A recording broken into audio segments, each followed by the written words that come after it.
Stephen, thank you very much for joining us. I'm going to start off by asking you, you sent a memo to your colleagues in the wake of the coronavirus pandemic, and in it you said, "This is the biggest and probably the scariest story of our time. Confusion reigns, news and information are at a premium. We at Reuters know that we have a profound responsibility." So Reuters has a massive amount of informative power in shaping the news and information consumed by the world. So what are the benefits and challenges to that? Well, thank you, Emily, and it's good to have the opportunity to speak at the Collision from Home. Look, we're the largest news organization in the world. We reach over 1 billion people every day, everywhere in the world. And with COVID-19, more than anything else we have ever done, decisions we make can be life and death decisions. So we have to be really responsible, really careful. We have to put facts out there. We can't prematurely put things out there that may not be true because people are acting on what we produce. So it's incredibly important. It's a high responsibility, and we have trust principles of integrity, independence, and freedom from bias that should guide us in doing this as well as we can. Okay, I'm going to come back to the trust principles in a moment, but you have over 2,000 news media organizations, clients of yours worldwide. And I just wonder, is there a danger or a downside of so many organizations pulling from the same place? Well, it's our business model, so we're very happy that we serve other news organizations. We're on the ground everywhere so that they don't have to be, and particularly with costs so tight right now, it's really important for people to have us out there. They use our video, and I think we're very responsible in how we shoot our video, and I think it's important for everybody to see what's going on. And I think, again, one of the reasons an organization like Reuters develops a set of principles around trust is that so many different people are using what we do. So we're not likely to be way out front making speculative choices. We're likely to be very careful, and I think that fits the model that we have.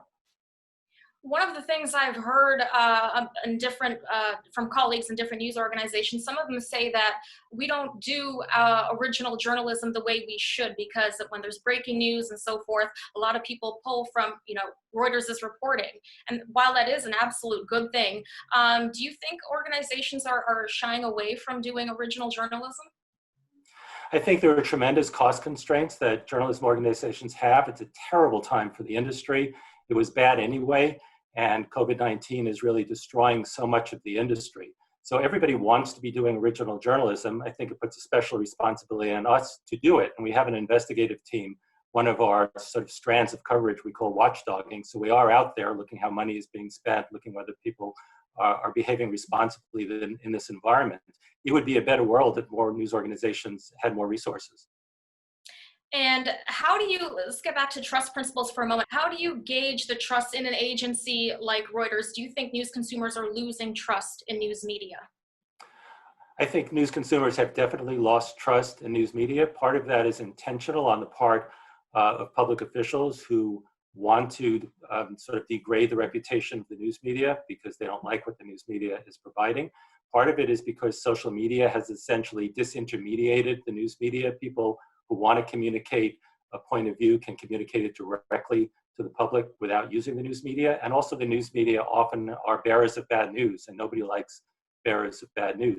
On the other hand, consumption is at record highs. People clearly need what we're providing. They want what we're providing. They're going to criticize us, but they're also going to use us, which again goes back to our responsibility to do that work responsibly.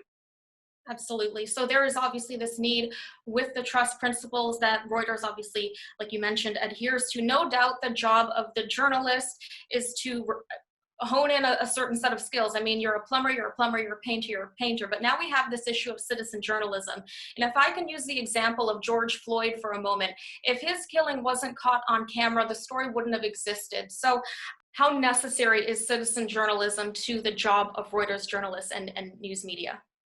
Yeah, citizen journalism is actually a big part of what we do. We have a very important team that takes in user-generated content, vets it to make sure it's legitimate, buys the rights to it if the rights belong to somebody, and then distributes it widely. So you know if you're getting it from Reuters that it's a real picture of a real thing. And so much of what we've learned around the world in recent years has been from social media, video, or user-generated content. So it's a very important part of the news ecosystem. And it's a big part of what we do. Is there a way, I mean, if we look at the case of George Floyd, I mean, what was your reaction when you saw that video and how we've seen that situation escalate with protests right across the United States? It's obviously a very disturbing video. What we believe in is that good information helps people make smarter decisions, both personally, professionally, and in civic life. And in this case, it was highlighting kind of a nature of a problem that is widespread, that African Americans are very aware of, that the general public is often not as aware of. And we've seen with all of the recent videos that it's shining a light on something really important. If the camera isn't there, you don't know what happened. So I think it's incredibly important. And, we both have a responsibility to make sure the video is legitimate before we distribute it, and then to let people see it. It's really important. Okay, I want to turn the attention now to COVID-19 and the impact that it's had on businesses right across the world. This coronavirus shows how important, obviously, the work of journalists is to the world. And so I want to ask you, how have you rethought your business model? Has Reuters had to rethink its business model in the wake of all the changes with the impact of COVID-19? Well, look, it's a horrible, horrible event. Reuters happens to be very well positioned to cover it because our model is, again, to be everywhere so that other people can essentially outsource work to us that they don't have the resources to do themselves. So it's actually played into our model very well because other news organizations, without the ability to travel right now and with cost constraints, are using our work even more than they were using it before. We also serve the financial community, and this story is incredibly important to the financial community. The interesting thing about it is it's both global and local. So everybody cares about it in their own community. So you have to produce news in Italy for Italy, and in Britain for Britain, and in Thailand for Thailand, but you also have to connect the dots and look how it's affecting everybody in the world. So it's actually, it fits our business, happens to fit our business model very well. If most of your model is to go direct to consumer and rely on advertising, however, it's been devastating and has had a terrible impact, and I think we all suffer negatively because of that impact.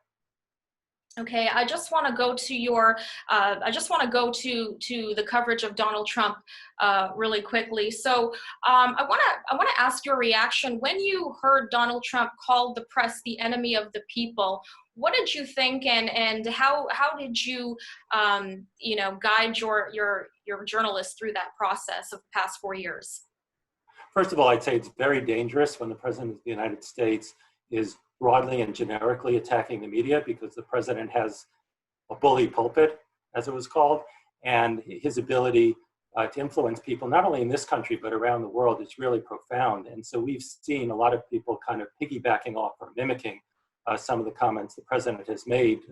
Just Sunday, I'm reading, the president said, the lamestream media are fake news and truly bad people with a sick agenda. That's really dangerous. And over the last 3 days, 19 journalists have been arrested in the US and 78 have been assaulted, most of them by police. So clearly this makes it very difficult for journalists. That said, our job is not to take sides in political battles. We want to be not part of the polarization, but in some sense an antidote to the polarization. So our view is we want to present news in context. We don't want to take sides.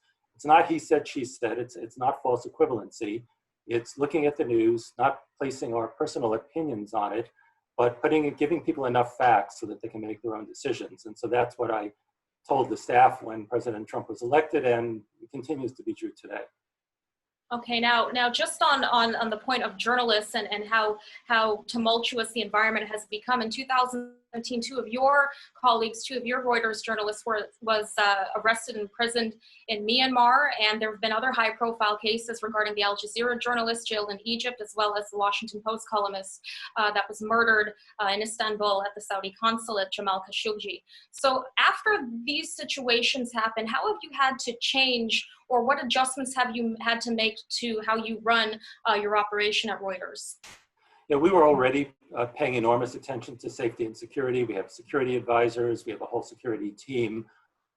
We look at those issues incredibly closely. That said, our job is to cover these events. So it's always a balance between security and coverage. And I don't think we've changed the balance. We've been working in a very, very dangerous world for a long time, but some things have changed. It's gotten more dangerous. It's gotten more dangerous again because people who used to need us, governments, even authoritarian governments, to some degree, they need us less because they can go directly to the public through social media. Also, the US was standing in the way of a lot of press abuses in the past and not doing that so much today. And I think that's created an additional concern. And we're also in a wave of authoritarianism and populism around the world, and much of that is anti-press. So we just pay an enormous amount of attention to safety and also to mental health, frankly, because it can be very traumatizing to be in these situations. But there's going to be a certain percentage of times when things go wrong. And Wallon and Jossou were one of those times, and it was really awful. I spoke to Peter Greste, who was one of the Al Jazeera journalists jailed in Egypt, and he said when 9/11 happened, that was a game changer for journalists with the words terrorism and terrorists and national security target words. Do you think those very notions of you're either with us or against us is the biggest threat to journalists at this point?